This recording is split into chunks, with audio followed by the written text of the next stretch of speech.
welcome back to the channel. My name is Kyan and this is Kyan is Booked. And today we are vlogging all of the books that I read in September. I should have counted beforehand, but this is authentic to a vlog, right? Okay, I read 15 books. I'm pretty sure that's not my worst reading month of the year, but we're just really not going to make ourselves feel bad for it because September was kind of a rough month, like just in general. And we're just going to leave it at that. Okay, we made it through.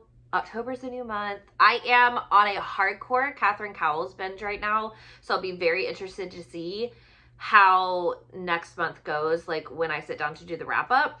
So we are in front of like bookshelves. So these are my special edition shelves, and I will post the vlog I did of like giving you the tour of it.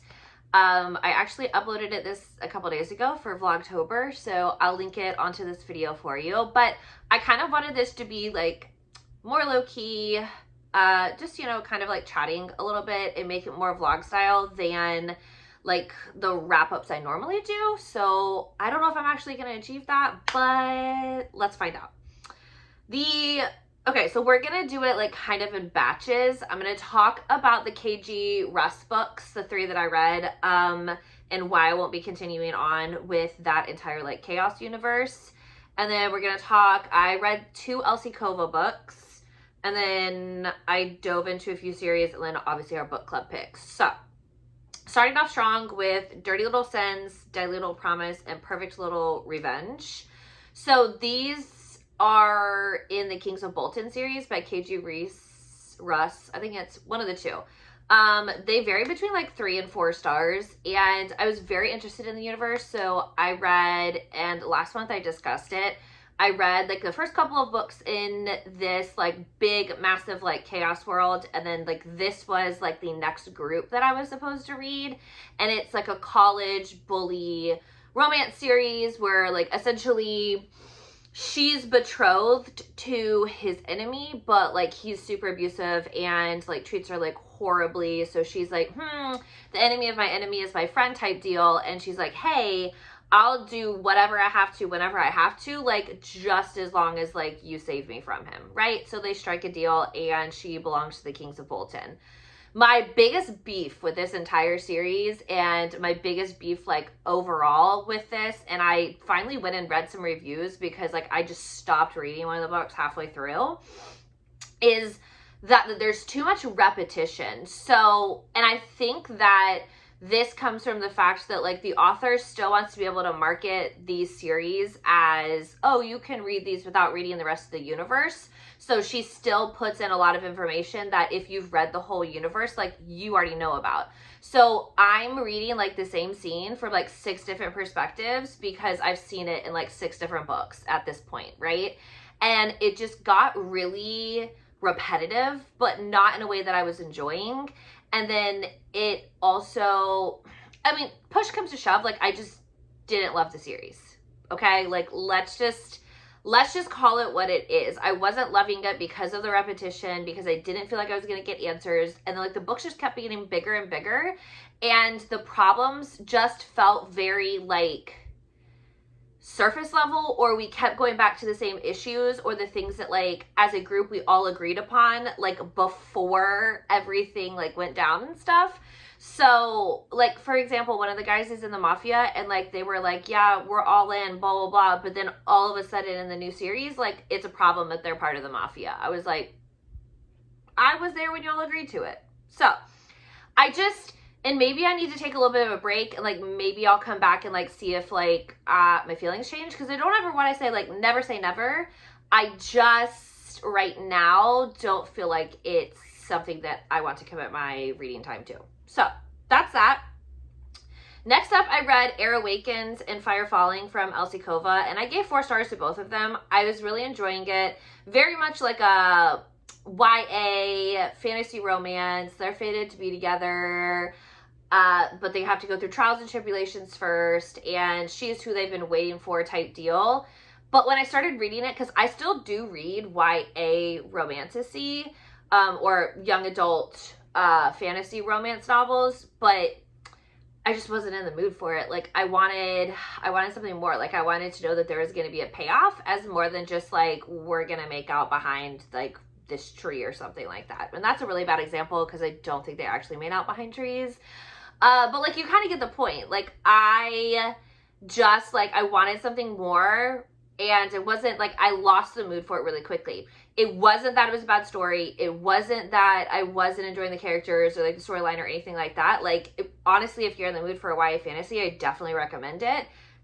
I just like started it in the mood, and then like a couple days later was like, don't want to read this anymore. And that is what it's like to be a mood reader. So I did read those 2 books, definitely gave them 4 stars. So Live, Laugh, Love there. What do I want to talk about next? I'm trying to like break it up into like series I can talk about. Okay, so I finally read The Veiled Kingdom and The Hunted Heir by Holly Renee. So I really enjoy Holly Renee. I read her Stars and Shadows series, which I did just recommend in a Romantasy Rec video, which obviously I'll link for you if you want to learn about that one. But this follows Dacker. Really hope I'm saying his name correctly. And why can I not remember her name? Naira.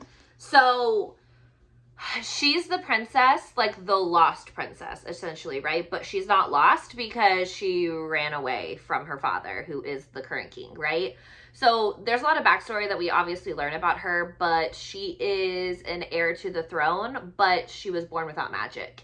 And that's obviously a huge issue for her dad because like royalty is supposed to have magic. Like you're supposed to be able to like carry on the family name. You're supposed to be able to rule as a very powerful king or queen, does, you know, whoever ends up being the heir.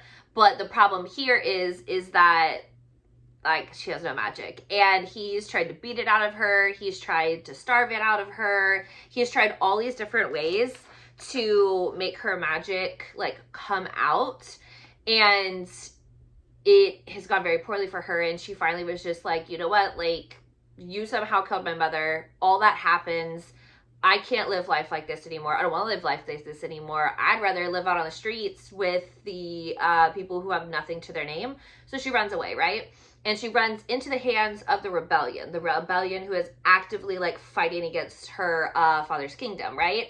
And they've been, I don't want to say they've been like suspicious of her, but you know, like they talk about it because they're like, okay, but how did you get out of the castle? Because like it's locked down, and even as like servants, like nobody really gets to leave. Nobody gets to like give information because like everything's so locked down. She's like, oh, like I ran away, like when you guys stormed the castle, blah, blah, blah.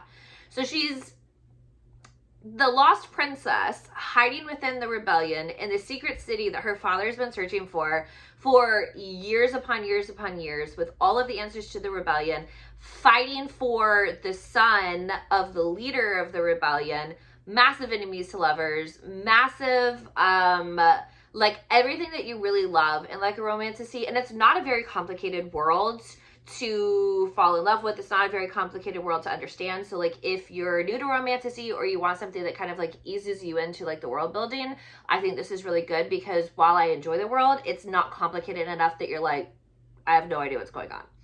So I absolutely love it. I read The Veiled Kingdom and then very quickly picked it up, Hunted Heir, which is the 2nd book. The 3rd book is going to be out, I believe, by the end of the year. It's a 5-star series for me so far. I absolutely loved it. Y'all know I love a good enemies to lovers, and I especially love enemies to lovers if we're going to add a little rebellion in. So that is The Veiled Kingdom. Next up is Nocticadia. So this is The Good, the Bad, the Smutty book club pick for Jess and I. This was our August pick. And if you've been around, then you know why we had to push it to September. And if you haven't, I had a death in the family in August. And the weekend that we normally do our live show over on Instagram, I was at the funeral for the death. So we had a double whammy. So I had to read this one in the month of September, and then also our September pick, which I'll talk about next. I really enjoyed this. This is like very like gothic academia, like the study of like a very rare disease. type situation. I absolutely loved our female main character. It's age gap, it's teacher, professor, no, it's student, professor. It's a situation where, like, you know, she gets accepted to this, like, very prestigious university to study the disease that, like, killed her mother, but then she finds out all this stuff about her family, right? And she falls in love with one of her professors who's, like, super grumpy and, like, prickly and broody and is, you know, like, very closed off about everything. And I really enjoyed it. The audiobook was also really good. So if you're looking for, like, a really, like, awesome dual narrated audiobook, I definitely recommend that. And this one was by Carrie Lake. I gave this one 4 stars because the science aspect of it was, like, very graphic, and, like, I was like, ugh. And honestly, it's a testament to how well she writes that I really, really enjoyed it. Still, but I was still kind of grossed out by the science aspect of it.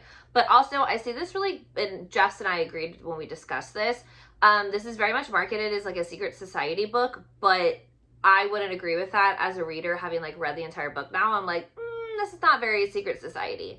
So take that with what you will. The secret society is not a main focal point or, like, a plot point within the series. So if, like, within the book, so if, like, you're reading it for that, then you're going to be disappointed.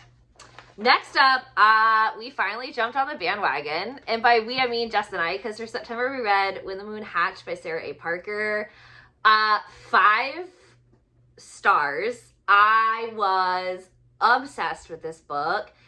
Rave and Con can do no wrong in my eyes, even when I want to yell at her because she's not giving the responses I want it to give, even when I was crying for, like, everything she had been through and everything that he had been through, even when my heart was literally breaking into 1,000 pieces during these moments and these situations, and, like, all the pieces are falling together and I couldn't, like, help myself. Like, the writing was beautiful, the storyline was beautiful, the enemies to lovers, the second chance aspect that came in, like, halfway through, the, like, assassin who works for the rebellion who was kidnapped by one of the kings that's perceived to be evil, the dragons were so cool. Like, everything about this world was absolutely so entertaining, so enriching, and honestly, like, I was upset about the fact that, like, basically it's a year wait for the next book, but if we're being honest, like, emotionally, like, I need some time to recover from this, and I also do want to read it again, because I feel like with any fantasy world or any book that, like,